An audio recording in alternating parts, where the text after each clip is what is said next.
Hello everyone. एक बहुत लंबे समय बाद मेरा एक ये ब्लॉग। मैं भी अपनी ऑडियंस को बहुत मिस कर रही थी, जैसे आप लोग मुझे मिस कर रहे थे। और मैं अभी अच्छा फील कर रही हूँ। तो जब इंसान अच्छा फील करता है तो मन करता है अपने फैमिली, अपने करीबी लोगों के साथ अच्छे से टाइम स्पेंड करने का। तो जैसे ही मुझे अच्छा फील हुआ, मैंने सबसे पहले सोचा कि मैंने आप सबके सारे मैसेजेस, सारे कमेंट्स, अभी मैं बहुत ज़्यादा सब कुछ नहीं देख पाई हूँ क्योंकि पिछले बहुत दिनों से मेरी ज़िंदगी के सबसे मुश्किल समय थे 21 तारीख से लेके 25 तारीख तक जो कट गए। और बस मैं यही भगवान से प्रे करूँगी कि ऐसा दिन किसी भी लड़की की ज़िंदगी में ना आए। और ये जो दर्द, तकलीफ़, जिन सारी चीज़ों से मैं गुजरी हूँ वो किसी भी की ज़िंदगी में ना आए। और मैं भी आप सबको उतना ही मिस कर रही थी जितना आप लोग मुझे कर रहे थे, जितना आप लोग मेरे लिए परेशान थे।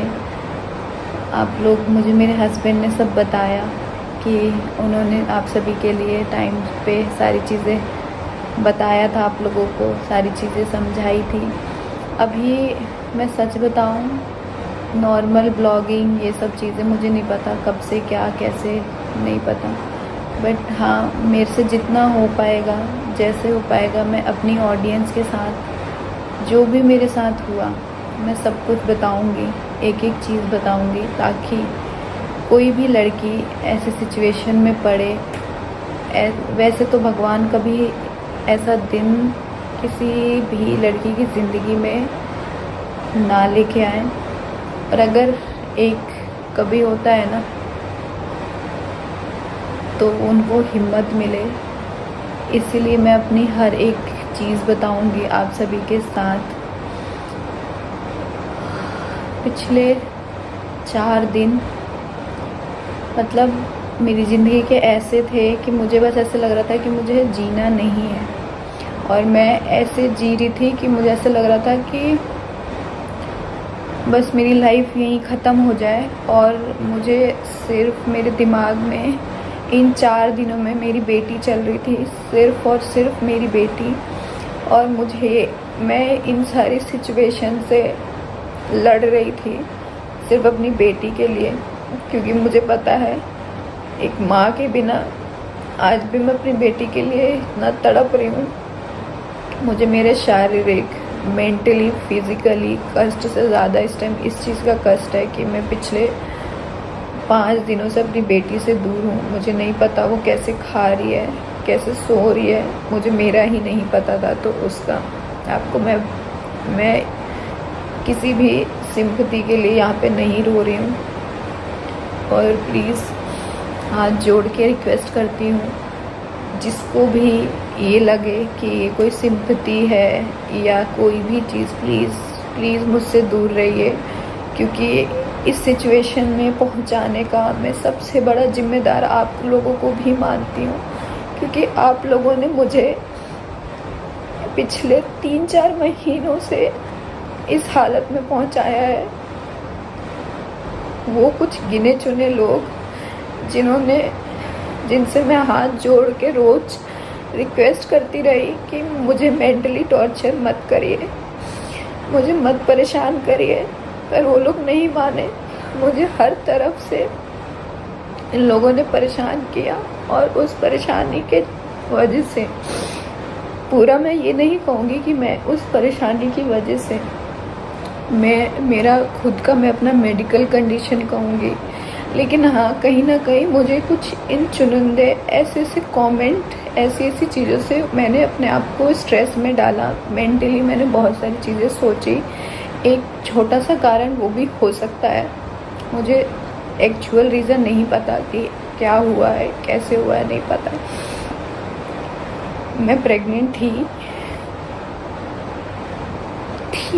अब मैं अपना बच्चा खो चुकी हूँ, ठीक है। और उस बच्चे को खोने में मैं मेंटली फिजिकली इतना टूट चुकी हूँ कि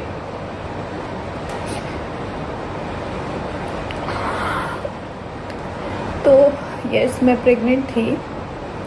मैं अपना कोई भी इमोशन मैं नहीं चाहती कि जो मुझसे प्यार करते हैं, जो मेरी प्यारी ऑडियंस है, वो मेरी वजह से परेशान हो, दुखी हो। बस इमोशन है जो निकल जाते हैं। इंसान हूँ मैं भी, मेरे अंदर भी फीलिंग्स है, इमोशन है और हो जाता है। तो यस, मैं प्रेग्नेंट थी और मेरी प्रेगनेंसी आसान नहीं रहती है। मेरी पहली प्रेगनेंसी में ऑलरेडी खो चुकी हूँ, फिर मुझे मेरी धनवी मिली और वो भी बहुत कॉम्प्लिकेशन के बाद मुझे मेरी धनवी मिली। उसके बाद मैं तीसरी बार प्रेग्नेंट थी और मेरे बच्चे की हार्ट बीट भी आई थी और फिर चली गई। मैं सारी चीज़ें डिटेल में आप सभी के साथ बाद में आराम से शेयर करूँगी। अभी एक एक चीज़ मैं आप सभी के साथ नहीं शेयर कर सकती, मतलब मेरे अंदर हिम्मत नहीं है।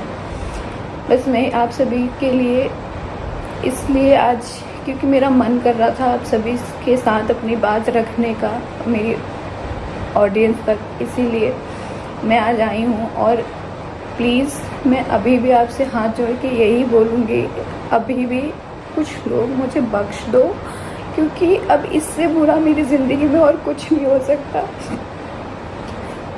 ये मेरे लिए सबसे कठिन, सबसे दर्द भरा पल था और प्लीज़ बख्श दीजिए। और मेरे से प्लीज़, मैं अगर आपको नहीं पसंद हूँ, मेरी वीडियो मत देखिए, मुझे मत देखिए, मेरे लिए कुछ भी मत बोलिए। पर हाँ, किसी को इतना मजबूर, मैंने पिछले 4 महीनों से हाथ जोड़ जोड़ के सबसे रिक्वेस्ट करती थी, क्योंकि कि मत बोलो मेरे लिए, मैं ऐसी नहीं हूँ, मैं ऐसी नहीं हूँ। मैं अपने आप को बस क्लैरिफाई करती रहती थी कि मेरे लिए, मैं मायके जा रही हूँ तो काम करने के डर से भाग गई। लेकिन किसी ने ये नहीं सोचा कि इस टाइम इसके शरीर पे, इसके दिमाग पे क्या चल रहा है, किस सिचुएशन से गुजर रही है। मैं किचन में काम कर रही हूँ तो मुंह बना के काम कर रही है, यहाँ नहीं जा रही हूँ तो क्यों नहीं जा रही हूँ, ऐसे चल रही है, सड़ गई है, जल जल के गल गई है, छिपकली हो गई है। किसी ने भी नहीं सोचा कि वो उसके साथ इस टाइम कुछ और कंडीशन हो कि अगर मैं हॉस्पिटल गई तो जानबूझ के गई है, नाटक कर रही है। इसकी तो आदत है, मैंने बहुत बर्दाश्त किया है। आप अभी भी मैं आपको कह रही हूँ, उस टाइम भी मैं ही कहती थी कि प्लीज़ आप लोग ऐसी चीज़ें मत बोलिए कि बाद में आपको सिर्फ मेरे को लेके पछतावा हो कि हमने निक्की को इतना हर्ट क्यों किया। और हमेशा ये बोलते थे कि आप 10 मिनट की वीडियो से सच क्या है वो नहीं जान सकते हैं। और प्लीज़ आप वो चीज़ें मत करिए, मत बोलिए, मत ऐसे समझिए। अगर मैं कुछ भी बोलूँ उसके लिए तुरंत मुझे किसी और तरीके से ऐसे कर दिया जाता था कि मैं अपने आप को क्लैरिफाई नहीं कर पाती थी, क्योंकि मैं इतना उस टाइम पे ओपनली सब कुछ नहीं शेयर कर सकती थी, क्योंकि मेरी प्रेगनेंसी मुझे पता है इतनी नॉर्मल नहीं होती है जैसे सबकी प्रेगनेंसी होती है। हंसती खेलती बहुत अच्छे से सारी चीज़ें निकल जाती है। मुझे शुरू से पता है मेरी प्रेगनेंसी वैसी नहीं है, मेरा शरीर ऐसा भी नहीं था बहुत सारे। लेकिन कहते हैं ना, जब भगवान जब जो देते हैं वो कुछ प्लान नहीं होता है, कुछ नहीं होता है, सब कुछ भगवान के हाथ में होता है। सारी चीज़ें भगवान की मर्जी होती है, अच्छा बुरा सब कुछ। तो आप सबने देखा, मैंने अपना यूट्यूब जो मैंने एक बच्चे की तरह पाल के यहाँ तक लाई हूँ, सब कुछ मैंने छोड़ दिया था। मैं कोई ब्लॉग कभी कभार डाल दिया तो डाल दिया। मैंने अपने सारे कोलैबोरेशन स्टॉप कर दिए थे, क्योंकि मेरे लिए सबसे ज़्यादा ज़रूरी मेरा शरीर, मेरा बच्चा था। मैंने अपना वो जिम्मेदारी ज़रूर निभाई जो मुझे लगा कि नहीं, मुझे को ये जिम्मेदारी अपनी निभानी है। क्योंकि मेरी ना, पता है, पहली दूसरी जो मेरी धन्वी की प्रेगनेंसी ऐसी थी ना कि मैं ये चाहती थी बस मेरी तीसरी प्रेगनेंसी भगवान ऐसी ना दे कि मुझे ज़िंदगी भर अपनी दूसरी प्रेगनेंसी की बहुत सारी चीज़ें ज़िंदगी भर मेरे दिमाग में रहे। और बस मैं ये चाहती थी, इसीलिए आपको मैंने अपना पर्सनल लॉस किया, लेकिन मैं अपने किसी घर के काम, घर की जिम्मेदारी से मैं पीछे नहीं हटी। मैंने अपना सब कुछ टाइम पे निभाया किया। हो सकता है कि मेरी जो प्रेगनेंसी है, मुझे रीज़न नहीं पता, मुझे कोई रीज़न नहीं पता कि मेरे स्ट्रेस की वजह से हुआ, मेरे फिज़िकली घर के चीज़ों में इन्वॉल्व होने की वजह से हुआ, मेरे बॉडी की वजह से हुआ, हेल्थ की वजह से हुआ, मुझे कुछ नहीं पता है, क्योंकि इतना डीपली अभी मेरा सब कुछ नहीं पता है क्यों हुआ, कैसे हुआ। लेकिन जो होता है अच्छे के लिए होता है, ये चीज़ है। लेकिन एक होता है ना कि या तो आपके सामने चीज़ें हो ना, और जब हो तो ऐसा लगता है कि वो चीज़ आप आंखों से देख लो, ऐसा होता है। एक माँ ये चीज़ समझेंगी, ये चीज़ कि ऐसा फील होता है। लेकिन जो भी हुआ कोई बात नहीं। मैंने सोचा था कि आप सबसे मैं नहीं चाहती थी मैं अपनी प्रेगनेंसी छुपाऊँ, ऐसा मेरा कोई ऐसा नहीं था कि मैं आप सबसे छुपाना चाहती थी ऐसा कुछ। मैं सही समय का इंतज़ार कर रही थी। मैं खुद हर एक चीज़ से ऐसा होना चाहती थी, क्योंकि मैं हर दूसरे दिन हॉस्पिटल के चक्कर लगा रही थी। हर दूसरे दिन मुझे कभी कुछ इशू होता था, कभी कुछ, वो मेरे लिए नॉर्मल था, क्योंकि वो मेरे साथ पहले भी हुआ था। धन्वी के टाइम पे जो चीज़ें हो रही थी वो भी इस समय हुई, जिसके लिए आपने मुझे पिछले दिनों एडमिट भी देखा। उस टाइम भी मैं अपने आप को सही आके नहीं बता पाई कि एक्चुअल क्या रीज़न है जिसकी वजह से मैं आज हॉस्पिटलाइज हुई हूँ। उस टाइम भी मैंने बहुत कुछ सुना था, लेकिन मैं उस चीज़ को नहीं सफाई दे सकती थी कि सच क्या है। लेकिन कुछ चीज़ें ऐसी होती है ना आपके मन में, जो आपके बुरे समय की जो होती है ना, वो आपके दिल में ना बैठ जाती है, जो चाह के भी आप कभी वो भूल नहीं पाते हो। तो वैसी कुछ चीज़ें होती हैं जो दिल दिमाग में बैठ जाती हैं। वही बस चीज़ें हैं जो मेरे दिल दिमाग में बैठी हुई हैं। बहुत सारी चीज़ें जो इस टाइम चल रही हैं, बहुत सारी चीज़ें इस टाइम मेरे दिमाग में चल रही हैं, जो मैं चाहती हूँ कि मैं वो चीज़ अपनी फैमिली के साथ, आप सबके साथ शेयर करूँ, बट मैं नहीं कर पा रही हूँ। लेकिन उसका भी एक सही समय आएगा, क्योंकि मैंने हर चीज़ हमेशा सही समय पे किया है। तब ज़रूर शेयर करूँगी कि मेरे दिल दिमाग में इस टाइम क्या क्या चल रहा है। अभी शायद सही समय नहीं है उन सारी चीज़ों के लिए, बट हाँ, मेरे साथ साथ मेरे माँ बाप, मेरे पति, मेरा बच्चा बहुत सफ़र कर रहे हैं। मेरे सास ससुर सब बहुत परेशान हैं, और उनको ऐसे परेशान देख के और मेरी आत्मा रो रही है कि मेरी वजह से वो रूम हॉस्पिटल के बाहर के चक्कर ज़्यादा से ज़्यादा अपना ख्याल रखा। लेकिन फिर भी मेरे को शायद भगवान को हो सकता है आगे चल के मेरे लिए ज़्यादा मुश्किलें हो, इसलिए भगवान ने अभी वो चीज़ मुझसे ले ली। आगे चल के शायद चीज़ें ज़्यादा ऐसी होती, ज़्यादा चीज़ें ऐसी होती, और फिर वो मेरे लिए ज़्यादा दुख होता। और बस मैं अभी भी आपसे ही बोलूँगी, प्लीज़ मुझे या किसी भी लड़की को आप लोग प्लीज़ एक वीडियो के थ्रू जज नहीं किया कीजिए।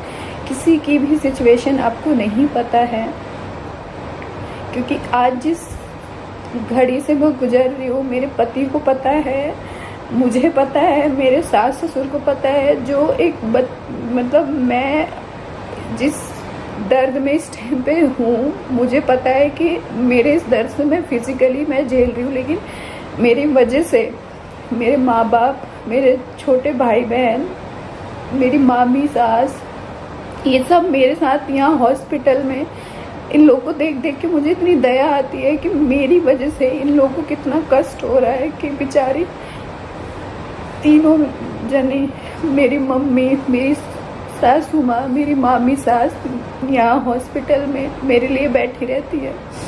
और हॉस्पिटल के रूल्स ऐसे हैं कि इन लोगों को कभी भी कोई नहीं है, रूल्स नहीं रुक सकते हैं। मुझे अंदर से, एक तो मैंने अपना बच्चा खोया है, ऊपर से अपनी फैमिली की इस कंडीशन को देख के मेरे अंदर इतना और ऐसा लग रहा है कि यार सबसे ज़्यादा मुझे मेरे हस्बैंड के लिए ऐसा लग रहा है कि वो मुझसे कहते थे कि निकी आप इन सब चीज़ों से दूर रहो, पर मैंने उनकी बात नहीं सुनी और मैंने बहुत ज़्यादा चीज़ों को सोची, दिमाग पे ली, बहुत ज़्यादा अपने आप को परेशान किया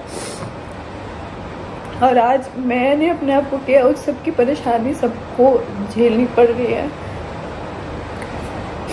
सब परेशान है मेरी वजह से। ये पिछले 3 दिन 4 दिन मेरी बेटी कैसे रही है मेरे बिना मुझे नहीं पता। कल वो मेरे भाई ने उसको रखा, उसको वो ढूंढ रही है मुझे कि मम्मा कहाँ है। मैं वीडियो कॉल पे देख रही हूँ तो एकदम से वो हो जा रही है कि मतलब मम्मा को क्या हुआ है, कहाँ गई है, कैसे हुआ है। हॉस्पिटल में रूल्स ऐसे हैं, एक मैंने अपना बच्चा खो दिया और एक जो मेरे पास है उसको भी मैं अपने पास नहीं रख सकती हूँ। ऐसे सिचुएशन में मैं फंसी हूँ इस टाइम पे कि मुझे कुछ समझ नहीं आ रहा कि मैं क्या करूँ।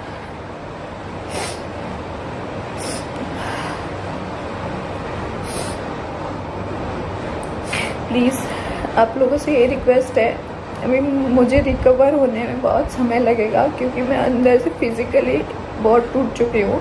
पहले ही मुझे इतनी ज़्यादा चीज़ें चल रही थी मेरे हेल्थ इशू को लेके रेगुलर। मैं आपको बताऊँ, कुछ जो लोग को ये लगता है कि सिंपैथी चाहिए, वो पिछले 3 महीने से जो मैं अपने मेरे साथ जो चीज़ें चल रही है, अगर मैं आपको एक एक चीज़ शेयर किया होता मैंने आप सभी के साथ हर एक चीज़, तो शायद आज मुझे बहुत सिंपैथी मिल गई होती और बहुत डॉलर्स भी मिल गए होते, लेकिन मैंने नहीं किया कभी भी। मैंने अपनी बीमारी का, अपनी चीज़ों का कभी कोई ऐसी चीज़ नहीं दिखाई आप सभी के साथ जिससे मुझे सिंपैथी मिले। मैंने हमेशा अपनी ज़िंदगी के खुशी वाले पल आप सभी के साथ शेयर किया, लेकिन मुझे नहीं पता था कि मेरी लाइफ में एक ये सिचुएशन भी ऐसी आएगी जब मैं अपनी ऑडियंस को बैठ के ये चीज़ बता रही होंगी। और मैं इसलिए बताना चाहती हूँ क्योंकि मेरे को पता है आजकल बहुत सारी लेडीज़ के साथ ऐसा हो रहा है, हो चुका है।